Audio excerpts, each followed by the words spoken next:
kelas 2 PAIH. Di sini saya akan mempresentasikan makalah kelompok saya yang bertemakan Masyarakat Arab Pra-Islam. Jadi, secara geografis, Semenanjung Arabia itu terbagi menjadi dua wilayah.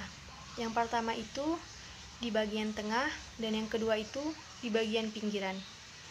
Bagian tengah itu terdiri dari bukit berpasir serta curah hujan yang tidak terlalu tinggi. Maka itu akan menyebabkan orang-orang Arab yang tinggal harus berpindah-pindah ke tempat yang subur untuk menghidupi ternak-ternak mereka. Hal ini juga menyebabkan orang Arab Badui itu sulit untuk mengembangkan kebudayaan kelompok mereka karena kehidupan mereka yang nomaden atau berpindah-pindah. Sedangkan daerah pinggiran yang subur karena curah hujan yang cukup tinggi, mereka itu bisa tetap tinggal hingga mereka itu bisa mendirikan kota dan kerajaan yang akan menjadi tempat kelahiran agama Islam. Kota yang ada di wilayah pinggiran adalah Yaman dan Hijaz. Hijaz merupakan kota kecil yang dapat mempertahankan kemerdekaannya dari jajahan atau pengaruh dari negara lain. Faktor yang menyebabkan karena pengaruh dari negara lain, Hijaz merupakan kota yang miskin. Selain itu, masyarakat mereka juga sepakat untuk menjaga dari ancaman luar karena Hijaz ini merupakan tempat lahirnya agama Ibrahim yang mengalirnya air Zam-Zam. Jadi dalam struktur masyarakat yang demikian, Islam itu masuk dengan untaian firman Allah Subhanahu wa taala yang terbukti akan lebih indah dari syair ciptaan penyair bangsa Arab, sehingga keunggulan Al-Qur'an itu dapat menembus kepercayaan dan agama yang dianut oleh mereka, yaitu agama yang menyembah berhala. Jadi sebelum Islam datang itu masyarakat Arab itu sebelumnya itu mereka itu menyembah berhala yang terdapat sekitar 360 patung berhala yang mereka sembah, dan mereka itu mempunyai patung yang terbesar dengan nama Lata, Uzza, dan Manat. Selain menyembah berhala, mereka juga menyembah api, bintang, dan langit. Khususnya yang dianut oleh bangsa Timur. Namun ada juga bangsa Yahudi yang menyembah berhala dan menyembah seperti itu, namun tidak terlalu banyak. Sekian dari saya. Selanjutnya akan dilanjutkan oleh teman saya.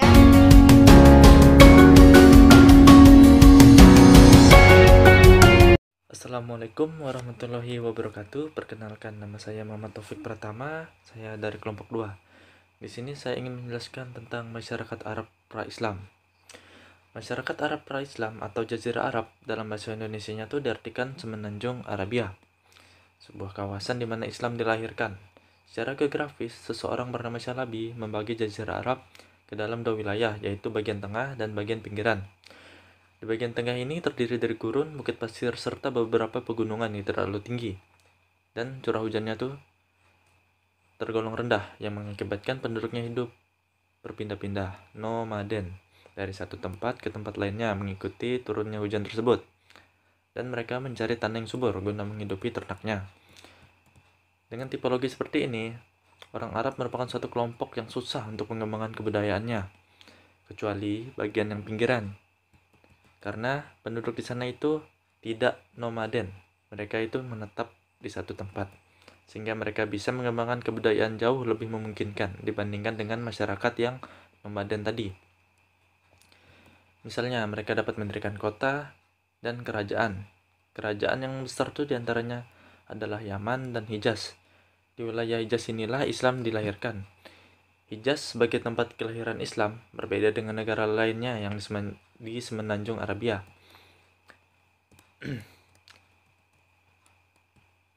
Yang membedakannya ialah Hijaz dapat mempertahankan kemerdekaannya, tidak pernah dijajah ataupun diduduki oleh negara lain, sebab negara tersebut tergolong negara yang miskin, sehingga negara lain itu tidak minat tidak ingin untuk menjajahnya.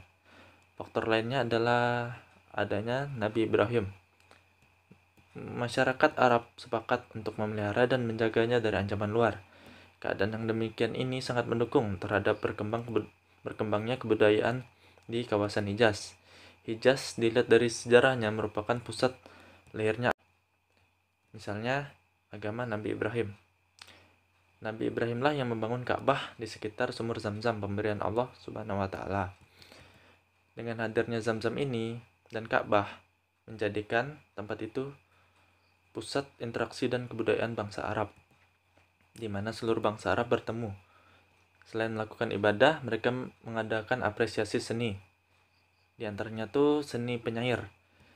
Bagi mereka, prestasi penyair ini bukan prestasi yang biasa saja, tapi merupakan prestasi yang sangat luar biasa.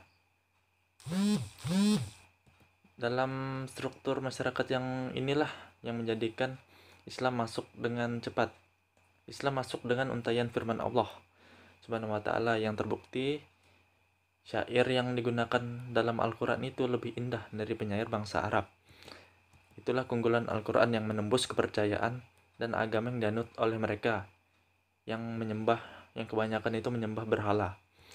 Menurut catatan sejarah, ada beberapa keterangan dalam Al-Quran yang dikatakan bahwa sebelum Islam datang, masyarakat Arab itu menyembah berhala yang jumlahnya kurang lebih 360 patung berhala.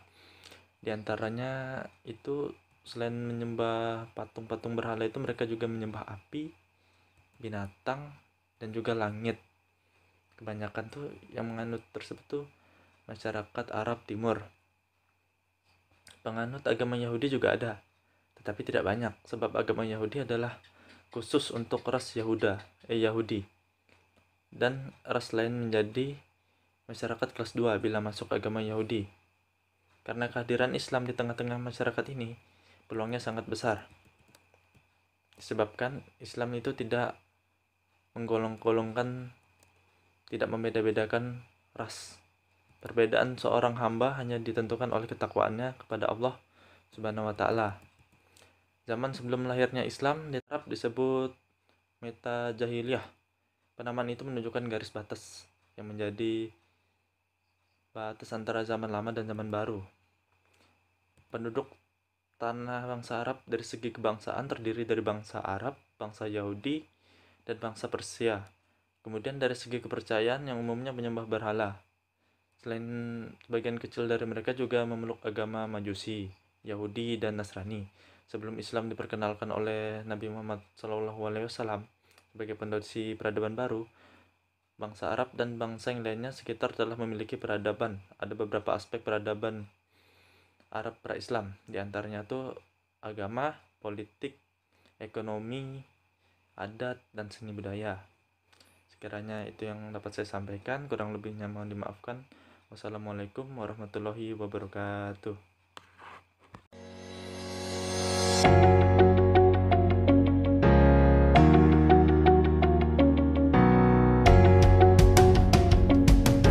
Bismillahirrahmanirrahim. Assalamualaikum warahmatullahi wabarakatuh. Alhamdulillahirabbil alamin wassalatu wassalamu ala asrofil mursalin wa ala alihi wa sahbihi ajma'in. Amma ba'd. Yang terhormat Ibu dosen, Ibu Siti Fatimah Zahra. Perkenalkan, nama saya Bandi. Saya berasal dari kelas PAI 2H. Di sini saya akan menjelaskan secara ringkas bagian dari makalah kami yang judul misalnya ialah Masyarakat Arab Pra-Islam. Di sini saya akan membahas poin perkembangan politik dan ekonomi masyarakat Arab pra-Islam. Yang pertama, perkembangan politik. Jadi bangsa Arab khususnya di sekitaran Mekah, yaitu suku Quraisy mengembangkan sistem pemerintahan oligarki yang membagi kekuasaan berdasarkan beberapa bidang. Yaitu ada kabilah yang bertugas menangani permasalahan peribadatan, ada juga yang bertugas menangani pertahanan, ada yang bertugas dalam mengembangkan perekonomian. Sebelum adanya Islam, ada 3 kekuatan politik besar yang perlu dicatat dalam hubungan dengan bangsa Arab. Yang pertama ada Kekaisaran Nasrani Bizantium yang kedua Kekaisaran Persia, dan yang ketiga dinasti Himyar yang berkuasa di Arab bagian selatan. Setidaknya ada dua hal yang bisa dianggap turut mempengaruhi kondisi politik Jazirah Arab, yaitu interaksi dunia Arab dengan dua adik kuasa saat itu, Kekaisaran Bizantium dan Persia. Kekaisaran Bizantium dan Kekaisaran Romawi Timur dengan ibu kota Konstantinopel merupakan bekas imperium Romawi dari masa klasik. Pada permulaan abad ke-7, wilayah imperium ini telah meliputi Asia Kecil, Syria, Mesir, dan sebagian daerah Italia serta sejumlah wilayah kecil di pesisir Afrika Utara juga berada di bawah kuasaannya. Saingan berat Bizantium dalam perebutan kekuasaan di Timur Tengah adalah Persia. Pemerintahan di kalangan bangsa Arab sebelum Islam, menurut para ahli sejarah, dimulai oleh golongan Arab Baidah. Pada periode pertama dikenal ada kerajaan Ad di daerah Akka al-Mu'ramil yang terletak antara Oman dan Yaman. Kaum Ad juga pernah mendirikan kerajaan antara Mekah dan Yathrib pada periode kedua, yaitu pada masa Arab Aribah atau Bani Qathan. Yang terkenal adalah kerajaan Madiniyah, kerajaan Sabaiyah, dan kerajaan Himyariyah. Bagian dari Arab yang tidak pernah dijajah oleh bangsa lain adalah Hijaz. Kota terpenting daerah ini adalah Mekah. Kota Ka'bah pada masa itu bukan saja disucikan dan dikunjungi oleh penganut bangsa asli Mekah, tetapi juga orang-orang Yahudi yang bermukim di sekitarnya. Untuk mengamankan para peziarah yang datang ke Mekah, diadakan pemerintahan yang mulanya berada di tangan dua suku yang berkuasa. Yang pertama suku Jurhum dan Ismail sebagai pemegang kuasaan Ka'bah. Kekuasaan politik lalu berpindah ke suku Khuza'ah dan akhirnya ke suku Quraisy di bawah pimpinan Qusay. Suku Quraisy ini yang nantinya memegang dan mengatur politik juga urusan yang berkenaan dengan Ka'bah. Dan yang kedua itu perekonomian Arab pada masa pra-Islam. Salah satu aspek penting perekonomian Arab pra-Islam yaitu adalah pertanian. 200 tahun sebelum kenabian Muhammad SAW, yaitu 610 Masehi, masyarakat Arab sudah mengenal peralatan pertanian seperti alat bajak, cangkul, garwu, dan tongkat kayu untuk menanam.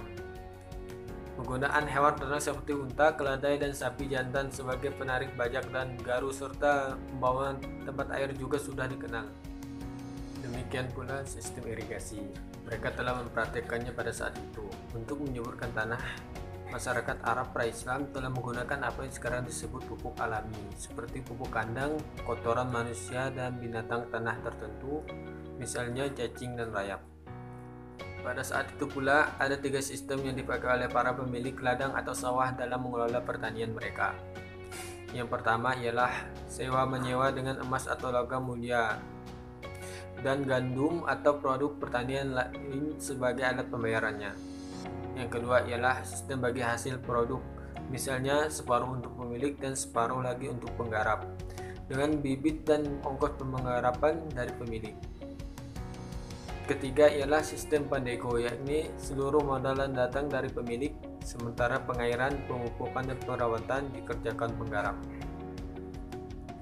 Di samping pertanian, pedagang adalah unsur penting dalam perekonomian masyarakat Arab pra-Islam.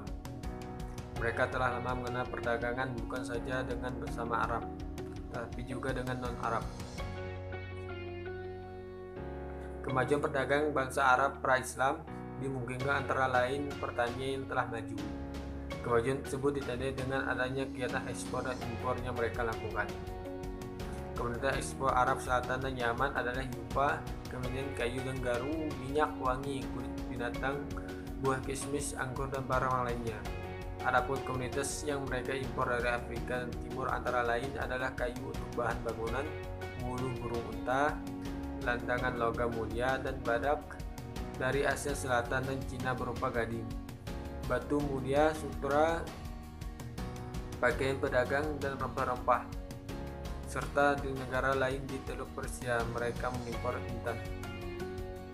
Para pedagang tersebut menjual komoditas itu kepada para konglomerat. pejabat, tentara, dan keluarga penguasa karena komoditas tersebut mahal, terutama barang-barang impor yang harus dikenakan pajak yang sangat tinggi.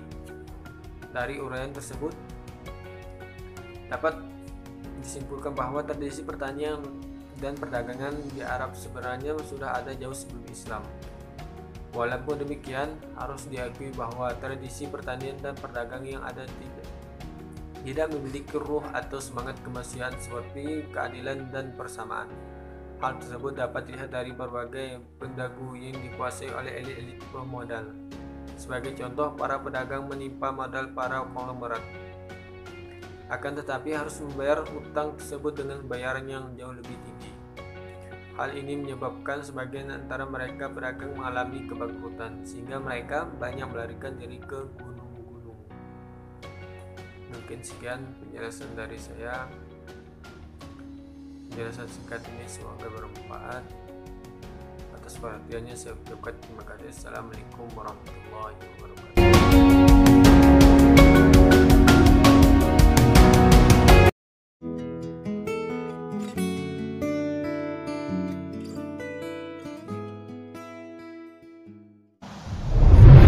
Arab pra-Islam.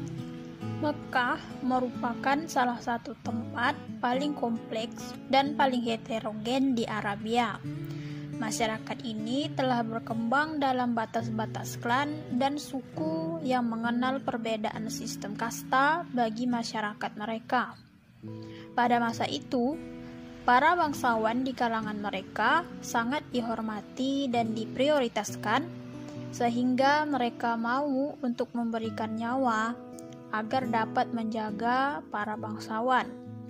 Para pria bangsawan Arab akan dimuliakan dan dipandang jika ia banyak dibicarakan oleh kaum wanita. Contohnya, jika wanita meminta perdamaian, maka ia akan mengumpulkan kabilah untuk berdamai. Sedangkan jika wanita meminta peperangan, maka ia akan menyulut api peperangan. Meskipun begitu, lelaki tetap dianggap sebagai pemimpin di tengah keluarga, yang tidak boleh dibantah perkataannya dan harus dituruti. Sedang dalam kehidupan masyarakat biasa, orang Arab pra-Islam menganggap wajar bergaul sesama atau perlainan jenis, sehingga masalah pribadi pun mereka tidak memiliki batasan. Dalam kehidupan sosial pula, masyarakat Arab juga dikenal sebagai orang yang memiliki cara pikir tersendiri dan tidak membolehkan orang lain mencampuri urusan pribadinya, sehingga masyarakat Arab pada masa itu dikenal dengan perangai yang kasar, berperasaan beku, dan mudah tersinggung, apalagi jika berkaitan dengan masalah nama baik dan kebebasan. Selanjutnya, budaya Arab pra-Islam. Budaya atau kebiasaan masyarakat Arab pada masa itu dibagi menjadi dua sisi, yaitu sisi positif dan sisi negatif. Dari sisi negatif, terdapat beberapa hukum berkaitan dengan pernikahan dan perlakuan terhadap kaum wanita serta anak-anak yang mereka anggap wajar. Seperti yang pertama, istibdo, yaitu seorang suami meminta kepada istrinya supaya berjima dengan laki-laki lain yang dianggap mulia atau memiliki kelebihan tertentu seperti keberanian dan kecerdasan. Selama istri bergaul dengan laki-laki tersebut, suami menahan diri untuk tidak ikut melakukan hubungan dengan istrinya sebelum terbukti bahwa istrinya telah mengandung. Tujuan perkawinan semacam ini agar istri melahirkan anak-anak yang memiliki sifat baik dari laki-laki yang telah menyetubuhinya, semisal tidak ada pada diri sang suami. Yang kedua, poliandri, yaitu perempuan yang melakukan jima dengan beberapa laki-laki setelah terbukti mengandung dan melahirkan anak perempuan itu akan memanggil semua laki-laki yang bersetubuh dengannya untuk berkumpul di rumahnya. Setelah semuanya hadir, perempuan itu akan memberitahukan bahwa ia telah dikaruniai seorang anak hasil hubungan dengan mereka. Kemudian, perempuan itu akan menunjuk salah satu laki-laki dan yang ditunjuk tidak boleh menolak. Yang ketiga, maktu, yaitu seorang laki-laki yang menikahi ibu tirinya setelah bapaknya meninggal dunia. Jika seorang anak ingin menikahi ibu tirinya, dia melemparkan kain kepada sang ibu sebagai tanda bahwa ia menginginkannya. Sementara ibu tiri tersebut tidak memiliki wewenang untuk menolak. Jika anak laki-laki tersebut masih kecil, ibu tiri tersebut diharuskan menunggu hingga dewasa. Setelah dewasa, anak itu berhak memilih menikahinya atau melepaskannya. Yang keempat, badal, yaitu tukar-menukar istri tanpa bercerai terlebih dahulu dengan tujuan untuk memuaskan nafsu dan menghindari kebosanan. Yang keempat, sigor, yaitu seorang wali menikahkan anak atau saudara perempuannya kepada seorang laki-laki tanpa mahar.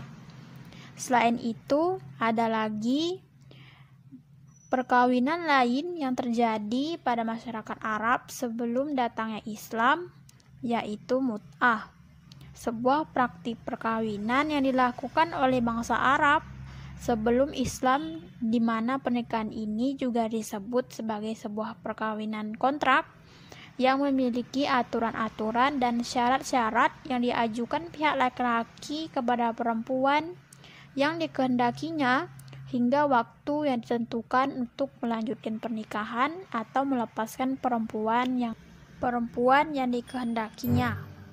Kasus lain adalah pembunuhan terhadap anak perempuan karena kemunafikan dan dianggap sebagai aib keluarga. Juga anak perempuan yang masih kecil tidak berhak mendapat harta pusaka, serta pembunuhan anak laki-laki yang mereka lakukan karena takut miskin dan kelaparan.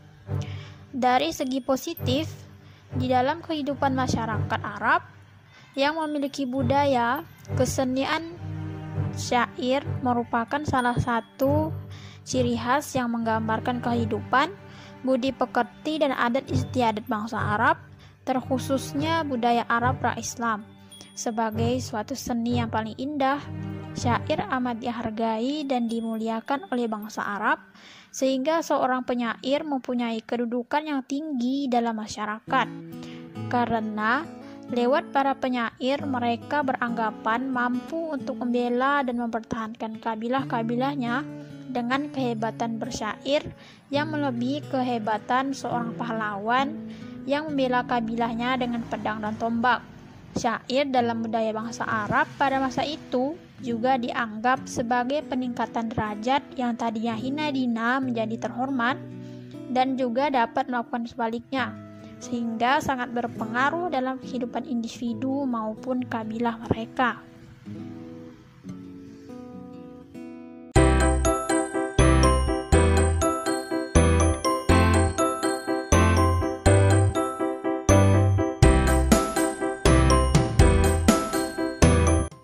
Assalamualaikum warahmatullahi wabarakatuh.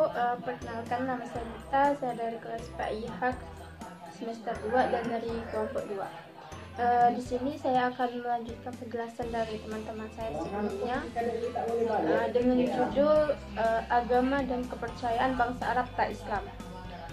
Sebagaimana telah kita ketahui, ada beberapa nabi yang berasal dari Arab. Salah satunya diantaranya adalah Nabi Ibrahim. Nabi Ibrahim datang ke Arab dengan membawa suatu ajaran yang diberi nama dengan agama Hanif, yang memiliki arti lurus dan benar. Namun setelah berpuluh-puluh abad lamanya, ajaran ini mengalami perubahan. Perubahan tersebut seperti dikurang-kurangi, dipertambah-tambah, dan diputarbalikan fakta yang sebenarnya oleh pengikut agama ini yang tidak bertanggung jawab. Dikarenakan agama tersebut sudah melenceng dari ajarannya, masyarakat pun mulai meragukan agama ini, sehingga jatuhnya menjadi agama berhala dari patung-patung yang mereka buat sendiri. Bangsa Arab mulai aktif menyembah berhala pada saat Ka'bah berada di bawah kekuasaan Jurhum. Selain itu, mereka juga menganggap bahwa benda-benda yang ada di muka bumi ini memiliki kekuatan untuk menentukan aturan-aturan seluruh isi alam ini. Ada beberapa pemujaan dan penyembahan yang dilakukan oleh bangsa Arab sebelum datangnya agama Islam. Yang pertama ada menyembah malaikat. Ada beberapa masyarakat Arab menyembah malaikat. Mereka menganggap bahwa malaikat itu merupakan anak dari Tuhan, jadi mereka wajib menyembahnya. Yang kedua, menyembah jin, ruh, dan hantu. Jadi mereka melakukan itu agar terhindar dari segala macam bencana. Yang ketiga, memuja bintang-bintang. Bintang-bintang itu seperti matahari, bulan, dan bintang-bintang yang berkedip-kedip. Mereka menganggap bahwa bintang-bintang tersebut memiliki kekuatan dan wewenangan penuh oleh Tuhan untuk mengatur seluruh alam semesta ini. Yang keempat, menyembah berhala. Sebagaimana telah kita ketahui, sebagian bangsa Arab telah menyembah berhala dan memuja berhala yang terbuat dari kayu, batu, dan logam-logam yang mereka buat sendiri dan mereka sembah sendiri. Sekian dari saya. Apabila ada kata dan penjelasan yang salah, saya mohon maaf. Wassalamualaikum.